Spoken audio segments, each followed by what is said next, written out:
નમસ્કાર મિત્રો, તારીખ છે 24 માર્ચ 2026 ને વાર છે આજે મંગળવાર। આજના વિડીયોની અંદર હવામાન નિષ્ણાત અંબાલાલ પટેલે એક વરસાદને લઈને મોટી આગાહી કરી છે, તેના વિશે સંપૂર્ણ માહિતી આજના વિડીયોની અંદર મેળવીશું। તે પહેલાં ચેનલ ઉપર જે મિત્રો નવા આવ્યા હોય તો ચેનલને ખાસ સબસ્ક્રાઈબ કરી દેજો અને વિડીયો પસંદ આવે તો વિડીયોને લાઇક કરી દેજો।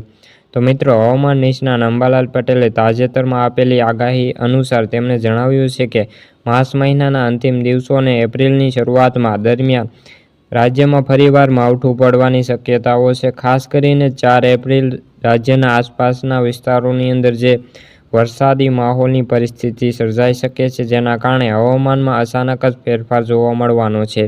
આ માવઠા પાછળનું મુખ્ય કારણ પશ્ચિમ વિક્ષોભો હોવાનું જાણવા મળ્યું છે અને આ સિસ્ટમના લીધે પ્રભાવિત જે ઉત્તર ગુજરાત અને મધ્ય ગુજરાતના અનેક જિલ્લાઓની અંદર વરસાદી ઝાપટા પડવાની શક્યતાઓ છે। અને તારીખ 24 માર્ચની વાત કરીએ તો બનાસકાંઠા, સાબરકાંઠા, અરવલ્લી, દાહોદ જિલ્લામાં કમોસમી વરસાદની શક્યતાઓ છે। આ સાથે સૌરાષ્ટ્ર અને કચ્છના વિસ્તારોમાં પણ અસર જોવા મળી શકે છે। ખાસ કરીને કચ્છ, સૌરાષ્ટ્રની અંદર અમરેલી અને રાજકોટ, ભાવનગર જિલ્લાની અંદર વરસાદની આગાહી કરવામાં આવી છે। આ ઉપરાંત પોરબંદર અને દ્વારકા જિલ્લામાં પણ કમોસમી વરસાદની પરિસ્થિતિ આવી શકે છે।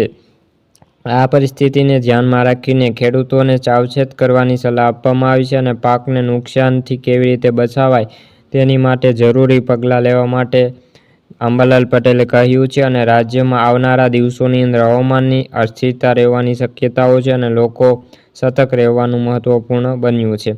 માર્ચના છેલ્લા દિવસોની અંદર એપ્રિલની શરૂઆત દરમિયાન પવનની ગતિમાં વધારો થવાની સંભાવનાઓ છે। અંદાજિત 40થી લઈને 55 કિલોમીટર પ્રતિ કલાકની ઝડપે પવન ફૂંકાઈ શકે છે। આ પરિસ્થિતિના કારણે ખાસ કરીને આંબાના બગીચા અને કેરીના પાકને વ્યાપક નુકસાન થવાની શક્યતાઓ છે। આ સાથે આવનારા સમયની અંદર બંગાળ અને ઉપસાગરમાં અરબ સાગરના વિસ્તારોમાં ચક્રવાતી પરિસ્થિતિ સર્જાય તેવી પણ શક્યતાઓ તેમના દ્વારા વ્યક્ત કરી છે। તો મિત્રો, આ હતી હવામાન લગતી માહિતી। વિડીયો ગમ્યો હોય તો વિડીયો લાઇક અને સબસ્ક્રાઈબ કરી દેજો। ફરી મળીશું બીજા વિડીયો સાથે, ત્યાં સુધી બધા મિત્રોને જય જવાન, જય કિસાન।